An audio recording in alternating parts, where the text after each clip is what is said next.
Continuamos con la segunda parte de este tema tan interesante que estamos estudiando acerca de un nuevo comienzo para el hombre. Hemos estado viendo esta parte que habla de la aparición de la tierra seca, comprendida en los versos 8, 6 al 14. Ahora vamos a continuar con los versos 8 y 9. Dice acá la escritura: envió también de sí una paloma para ver si las aguas se habían retirado de sobre la faz de la tierra. Y no halló la paloma donde sentar la planta de su pie. Y volvió a él al arca, porque las aguas estaban aún sobre la faz de toda la tierra. Entonces él extendió su mano y tomándola la hizo entrar consigo en el arca. Vemos que a continuación Noé envió una paloma para averiguar si había tierra seca sobre la faz de la tierra.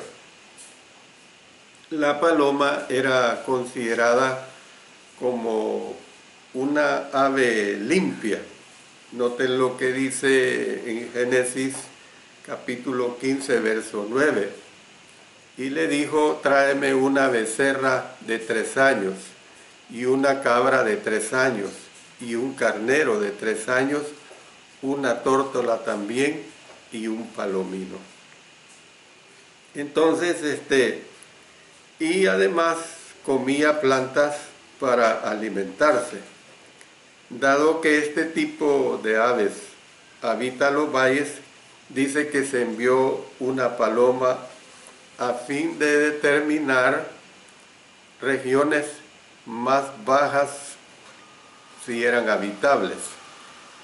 La paloma es un miembro de la familia de aves a la que pertenecen los pichones y las tórtolas. Algunos proponen que Noé tenía palomas mensajeras en el arca. Puede ser, sí o no. Sea que fuere o no una paloma mensajera, la realidad es que volvió a Noé. Todavía había demasiadas aguas sobre la faz de toda la tierra para que la paloma sentara la planta de su pie. Por eso dice la palabra hebrea que se traduce como sentar, es la palabra manoash. Es también similar al nombre de Noé, que es Noash. La descripción de Noé, pues recibiendo la paloma, se puede ver como una situación pintoresca. Dice que él extendió la mano y la tomó y trajo al arca para sí mismo. Pero notemos lo que nos dice el versículo 10. Y tomó Moisés el aceite de la unción y ungió el tabernáculo y todas las cosas que estaban en él y las santificó. Noé esperó otros 7 días para enviar la paloma nuevamente. Lo que se infiere es que había esperado 7 días a partir del momento que envió al cuervo hasta que envió primeramente la paloma. Entonces, después de otros 7 días, envió la paloma por segunda vez. Veamos el versículo 11. Dice que la paloma volvió a él a la hora de la tarde. O sea, la paloma regresó a la hora de la tarde y trajo una hoja de olivo en el pico. Y esta hoja recién había brotado y dio pruebas de que la tierra se había secado y estaba volviéndose nuevamente fructífera como en el principio. Y luego Noé entendió que se habían retirado de sobre la tierra, ya que los olivos, es una característica de los olivos, no crecen en elevaciones altas. El versículo 12 dice, y esperó aún otros 7 días, y envió la paloma, la cual no volvió ya más a él. Por lo tanto, pues esperó estos 7 días para enviar la paloma por tercera vez, y en esta ocasión ya no volvió. Durante este vuelo, pues el ave evidentemente encontró un ambiente propicio para su supervivencia, por lo que no se necesitaba volver al arca. Luego el versículo 13 dice, y sucedió que en el año 601, noten, ya es el año 601 de Noé, en el mes primero, el día primero del mes, las aguas se secaron sobre la tierra, y quitó Noé la cubierta del arca, y miró, y he aquí que la faz de la tierra estaba seca. Se le dio cuidadosa atención al factor tiempo. En el relato del diluvio se nos dice que fue en el año 601, en el mes primero, el día primero, que las aguas se secaron sobre la tierra. Noé sabía que se acercaba el momento que él y su familia dejarían el arca, junto con todos los demás seres vivientes. Así que quitó la cubierta del arca y vio que la faz de la tierra estaba seca. Versículo 14. Dice que en el mes segundo, a los 27 días del mes, se secó la tierra.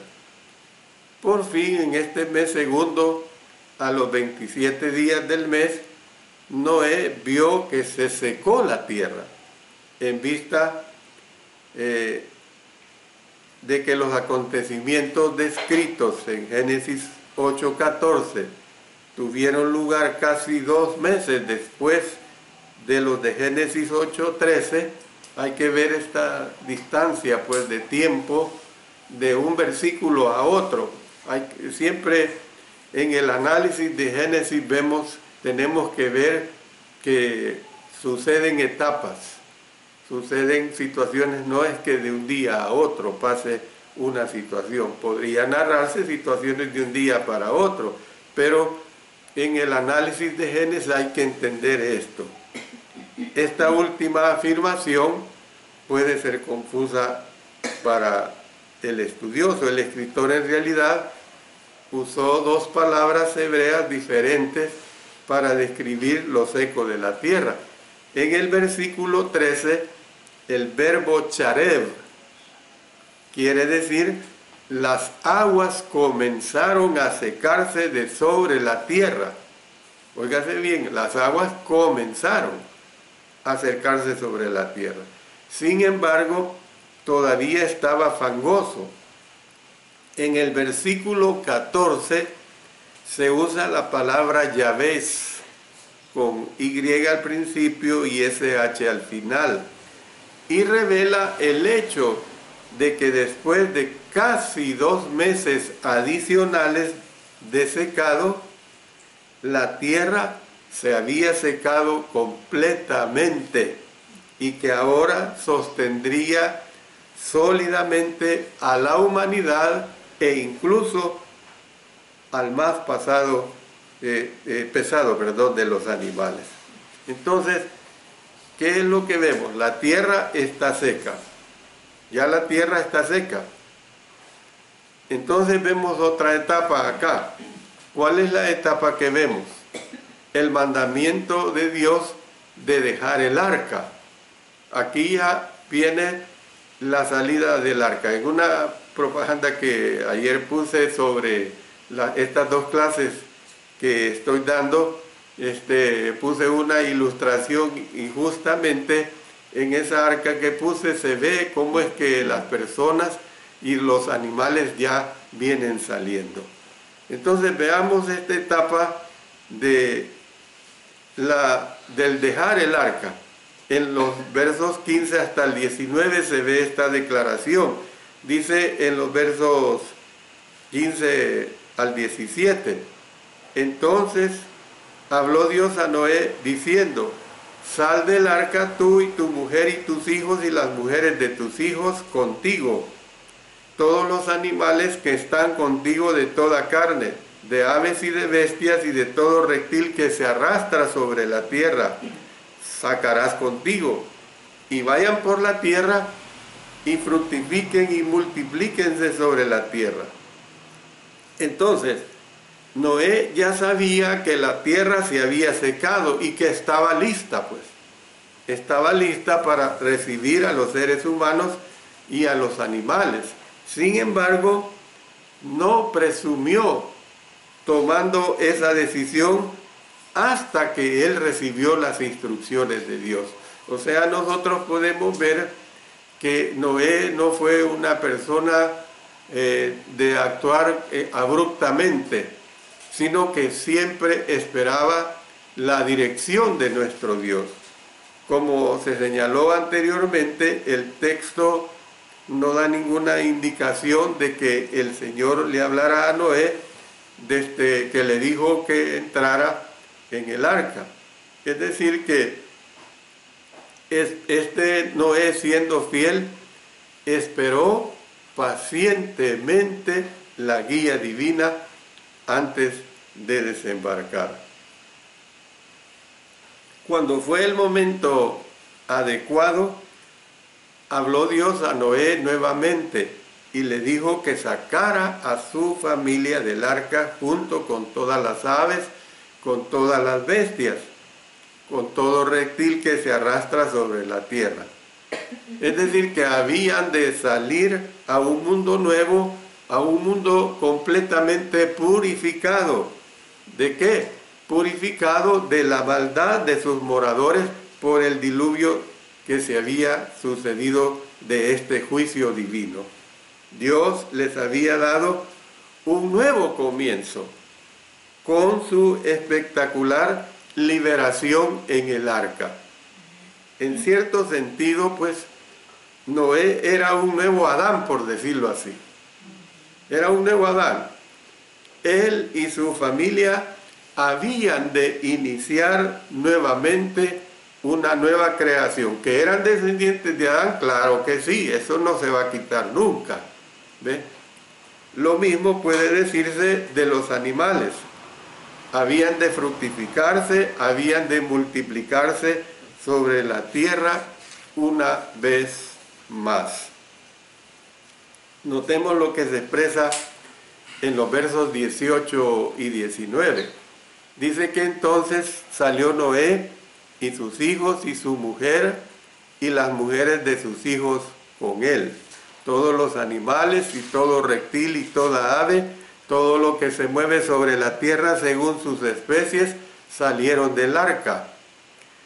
Estos versículos constituyen el paréntesis espiritual de los acontecimientos que ya hemos visto y que están descritos en Génesis 6, 13 al 22 y Génesis 7 al 5. Primero hubo un discurso divino, lo que vemos en Génesis capítulo 8, versos 15 al 17. Y luego se observó que Noé obedeció los mandamientos del Señor. Se sujetó pues al Señor. En respuesta fiel a los mandamientos divinos, Noé y sus hijos, su mujer y las mujeres de sus hijos salieron del arca, al igual que todos los animales, que todo reptil, que toda ave, todo lo que se mueve sobre la tierra.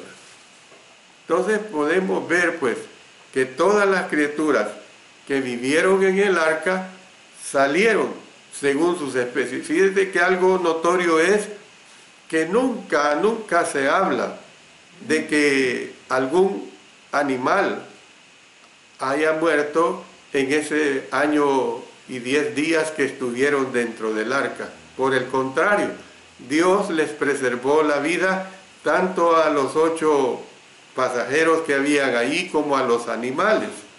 Entonces, el término hebreo aquí es la palabra mispachak. Se utiliza a menudo como una subdivisión de un grupo más grande, es decir, como un clan o como una tribu. En el ámbito de los humanos, el Mishpachá puede ser un número de familias o de clanes emparentados que eventualmente crecen hasta convertirse en una tribu, es decir, la forma en que los hijos de Jacob crecieron hasta convertirse en familias, clanes, y en última instancia se convirtieron en 12 tribus. O sea, lo que posteriormente fue llamada la nación de Israel. Sin embargo, la familia de Noé era muy pequeña. Por supuesto, muy pequeña en este momento, con únicamente su mujer, sus 3 hijos y las mujeres de sus hijos. El empuje principal de esta declaración sobre las especies es que los miembros del reino animal salieron del arca. En lugar de utilizar la palabra especies, otras versiones dicen que salieron del arca por sus familias, o una especie tras otra. Entonces, ¿qué es lo que ahora vamos a ver? Vamos a ver la promesa de Dios de no volver a inundar el mundo.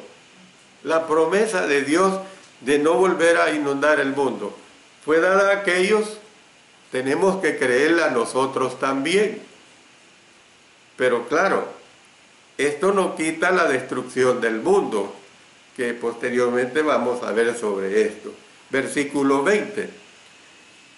Dice que edificó Noé un altar a Jehová, y tomó de todo animal limpio y de toda ave limpia, y ofreció holocausto en el altar. De cara a esa liberación divina del diluvio, la respuesta natural y adecuada de los hombres era precisamente la adoración. Noé demostró mucha gratitud edificando un altar a Jehová y ofreciendo sacrificios de todo animal limpio y de toda ave limpia. Es la misma referencia en las Escrituras a la construcción de un altar, a pesar de que se presupone uno en el relato de Caín y Abel, y lo vimos cuando estudiamos el capítulo 4.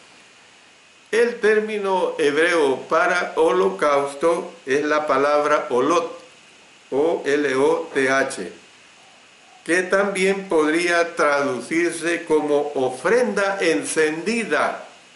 Entonces, podrían ser los tipos más antiguos de sacrificios en el Antiguo Testamento. Bajo la ley de Moisés, eran ofrecidos con gozo como ofrendas voluntarias y como regalo, o sea, el corbán que se ve en Mateo, para hacer expiación de los pecados. Y esto también, recuerden que lo estudiamos en Levítico, en el capítulo 1, en el capítulo 16. A veces acompañaban oraciones para que Dios interviniera en momentos difíciles, a diferencia de lo que se hizo con otros tipos de sacrificios en tiempos antiguos. Es decir, que el adorador no recibía parte de esta ofrenda para comer. En cambio, todo el animal era consumido en el altar, indicando una total devoción y consagración de la persona para con el Señor. ¿Por qué estoy diciendo todo esto? Porque Noé ofreció holocausto. Él presentó este agradecimiento a Dios. Noten el versículo 21.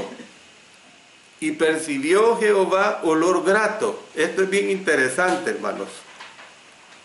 Dios, cualquier cosa buena que hagamos, la figura que se nos presenta es que lo recibe como olor grato. Percibió Jehová olor grato y dijo Jehová en su corazón: no volveré más a maldecir la tierra por causa del hombre, porque el intento del corazón del hombre es malo desde su juventud. Ni volveré a destruir todo ser viviente como he hecho. Fíjense bien, no dice que no va a volverlo a destruir nunca más. No, está diciendo que no lo volverá a destruir como lo he hecho. O sea, no lo va a volver a destruir en la forma del diluvio. Esto que quede claro, pues. Cuando Noé hizo sus sacrificios, Jehová percibió pues su olor grato. Jehová percibió, podemos decir, es una expresión antropomórfica, o sea, una expresión humana aplicada a Dios, una manera descriptiva para hablar de Dios como que si Él tuviera características humanas. Y a Dios se le describe así, de esta manera, sus manos, como quien dice Dios su espalda. Es para que nosotros como humanos entendamos, pero sabemos que Dios es espíritu. Juan 4:4 nos habla claramente. La Biblia pues, o 4:24, la Biblia a menudo habla de Dios como con ojos, con oídos, con manos o pies, a pesar de que no tiene un cuerpo físico como el hombre. Entonces, la afirmación de que Dios encontró grato el olor de los sacrificios mientras eran totalmente consumidos en el altar, indica que aprobó los sacrificios, aprobó y recibió tanto al adorador como las ofrendas. Usted puede notar esto, por ejemplo, si vemos en Efesios capítulo 5, versículo 2, y andad en amor, como también Cristo nos amó y se entregó a sí mismo por nosotros, ofrenda y sacrificio a Dios en olor fragante. Filipenses 4:18, pero todo lo he recibido y tengo abundancia. Estoy lleno, habiendo recibido de Epafrodito lo que enviasteis, olor fragante, sacrificio acepto, agradable a Dios. Tenemos que entender pues que la expresión olor grato, olor fragante, es indicación de que Dios lo recibe. Entonces, en su aprobación de la ofrenda de Noé, dijo Jehová en su corazón: no volveré más a maldecir la tierra por causa del hombre. Si bien algunos interpretan que esto quiere decir que Dios estaba anulando la maldición sobre la tierra que había pronunciado después del pecado de Adán en Génesis 3:17, el evento no fue evidente en la conclusión del diluvio. La declaración de Génesis 8:21 está relacionada con Génesis 6:5 al 7 y los versos 11 al 13, no con la maldición edénica. La promesa hecha por Dios era referencia a la maldición, o sea, a la destrucción que vino a la tierra en el diluvio. Entonces, es indiscutible porque después del diluvio, la maldición sobre la tierra continuó en el arduo trabajo y lucha que el hombre tenía que soportar para hacer que la tierra produjera los cultivos que eran necesarios para su supervivencia. Esto lo tenemos que entender así. En tanto, el trabajo arduo seguía siendo requerido del hombre. Lo que le dijo: vas a ganar tu sustento con el sudor de tu frente. Entonces, Dios prometió no destruir nuevamente el mundo con un diluvio de agua. Esto es lo que prometió, pero no prometió que nunca más lo va a destruir. Ahí lo vamos a ver posteriormente en Primera y Segunda Tesalonicenses. La razón, pues, de Dios para prometer no volver más a maldecir la tierra ni destruir todo ser viviente, de este modo se declara de la siguiente manera. Miren lo que dice: porque el intento del corazón del hombre es malo desde su juventud.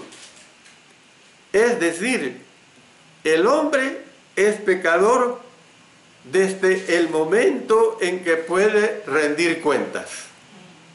¿Ve? Yo no puedo decir exactamente cuándo me transformé en un pecador. Puede ser que a los 9, a los 10 años, a los 11, a los 12. Pero que todo ser humano se transforma en un pecador. Yo recuerdo, siempre he usado a veces esta ilustración, aquel niño que en una campaña evangelística pasó al frente porque quería ser bautizado cuando el predicador hizo la invitación. Era un niño chiquito, 9 años, y a toda la iglesia le extrañó y me pidieron: hermano, mira, ya ha pasado un niño de 9 años, sería bueno que hable con él. Y yo hablé con él en la oficina del edificio de la iglesia. Y le digo: ¿por qué quieres ser bautizado? Porque soy pecador, me dice. ¿Y para vos qué es pecado? Pues mire, yo soy malcriado, me dijo, o sea, mal hablado. Le digo malas palabras a mi mamá, le desobedezco a mi mamá. Entonces, ¿estás consciente de que sos pecador? Sí, yo soy pecador. Entonces, yo le tuve que decir a la iglesia: este niño se considera pecador y no le podemos detener su bautismo. Siempre lo digo, ese niño ahora tiene por lo menos 35 años. A la edad de 18 años se fue a estudiar Biblia al Instituto Baxter, se graduó después de 4 años y ahora continúa siendo un predicador del Evangelio. Aquel niño de 9 años que a esa edad reconoció que era un pecador. Entonces, es decir, el hombre es pecador desde el momento en que puede rendir cuentas, cuando puede discernir entre el bien y el mal. La palabra porque puede traducirse de dos maneras. La conjunción hebrea ki, ka y la letra i puede representarse en sentido causal, o sea, como a favor o porque, lo cual significa que el Señor no va a destruir el mundo por agua otra vez porque el corazón del hombre sea malo. De acuerdo con Génesis capítulo 6, versículo 5, es la razón misma por la que Dios envió el diluvio para devastar la tierra en primer lugar. Entonces, esta interpretación supone una contradicción sorprendente. Dios envió el diluvio para destruir el viejo mundo. ¿Por qué? Porque cada intento del corazón del hombre era continuamente el mal. Sin embargo, después del diluvio, prometió nunca llevar el mismo tipo de maldición, el mismo tipo de destrucción sobre la tierra por causa del pecado del hombre. No hay ninguna contradicción con la otra interpretación. Ki, o sea, la letra K y la letra I, se utiliza también a menudo como una conjunción concesiva en el idioma hebreo, queriendo decir aunque o a pesar de qué, aunque o a pesar de qué. Interpretada en este sentido, la declaración realza la divina misericordia del Señor de la siguiente manera: a pesar de que cada persona ha pecado desde su juventud, Dios extiende su gracia inmerecida. Somos salvos, ¿por qué? Por la gracia de nuestro Señor, claro, obedeciendo sus mandamientos. Yo tengo fe en Él, me arrepiento de mis pecados, lo confieso delante de los hombres y soy bautizado, pero lo que actúa es su gracia, la sangre que ya derramó nuestro Señor Jesucristo. En otras palabras, incluso si todo el mundo en la tierra era culpable de malas intenciones y de malas acciones y por lo tanto era digno del juicio y de muerte. Si nosotros hubiésemos estado presentes en el diluvio, hermanos, hubiéramos sido medidos de esa manera en que fueron medidos aquellos. Gracias a Dios que no fue así. Entonces, Dios mantendría pues su promesa de preservar la humanidad de cualquier diluvio mundial futuro. Por eso es que cuando hay esos huracanes que son regionales, que abarcan varios países, eso no se quita, no se puede decir es una señal de la destrucción del mundo, en ningún momento. El principio bíblico, claro, que el Señor vendrá como ladrón en la noche, sigue siendo tan cierto hasta el día de ahora. Versículo 22. Mientras la tierra permanezca, no cesarán la sementera y la siega, o sea, la siembra, ¿verdad? El frío y el calor. Mire, hemos tenido frío aquí en este país tan caliente. El verano y el invierno. Este país solo tiene dos estaciones, verano e invierno. Ahora estamos en verano. Y el día y la noche, característico a nivel mundial.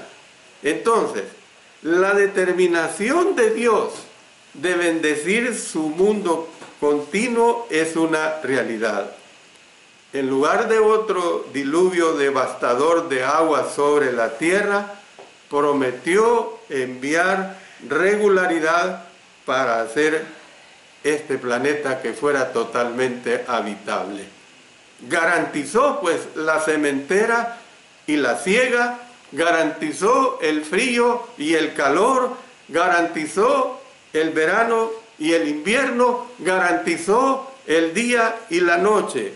Independientemente de lo impredecible e inestable que pueda ser el corazón humano, siempre existirá una medida de fiabilidad y estabilidad en los ciclos del renovado mundo de Dios.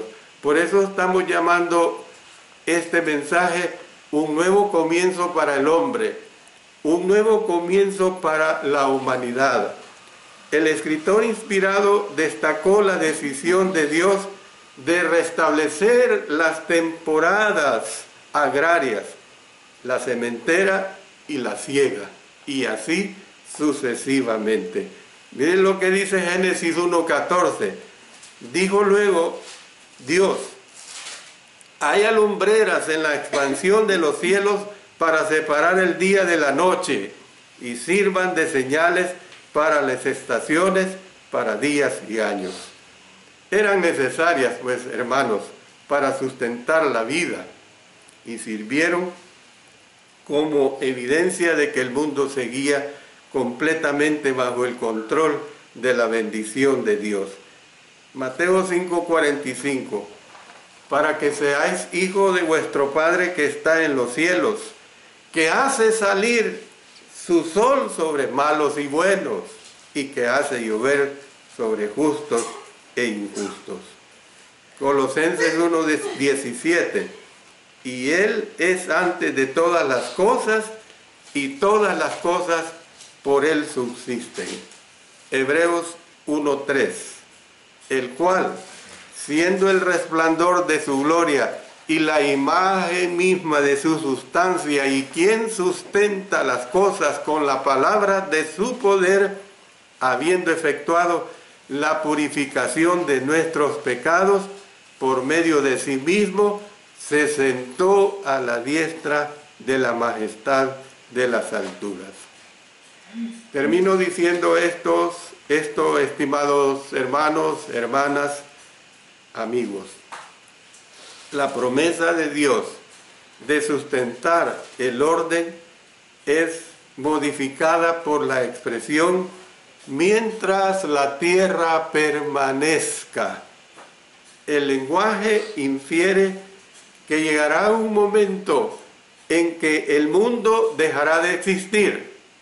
Le agrade o no le agrade a los escépticos, pero es una realidad, lo cual es explícito en el Nuevo Testamento, que enseña que Dios eventualmente destruirá el mundo presente en la segunda venida de nuestro Señor Jesucristo.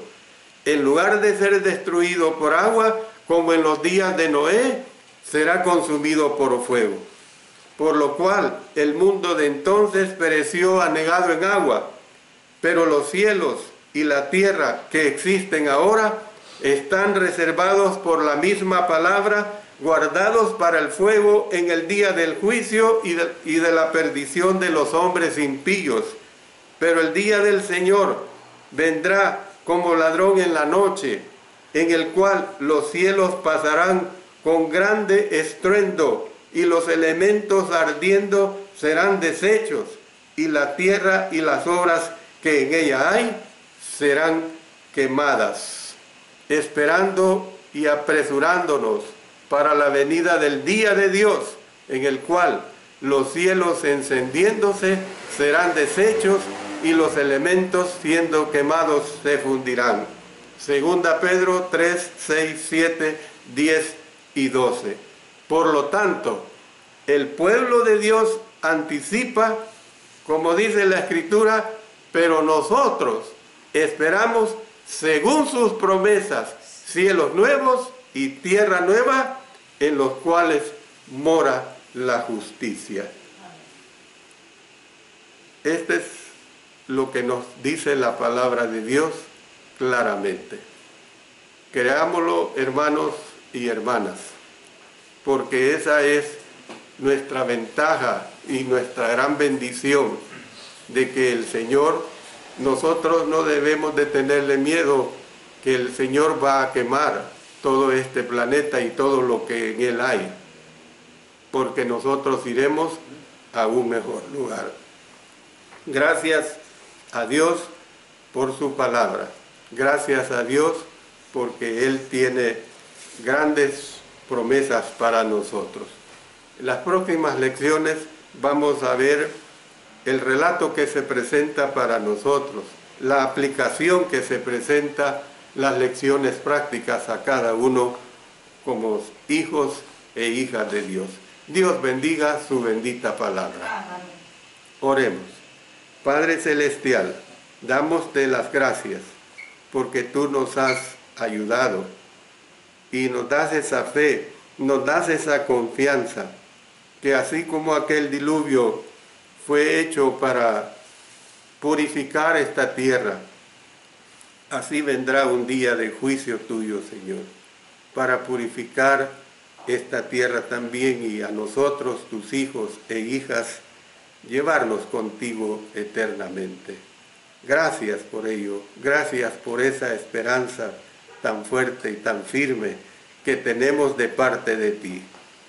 En el nombre de nuestro Señor Jesucristo. Amén. Amén.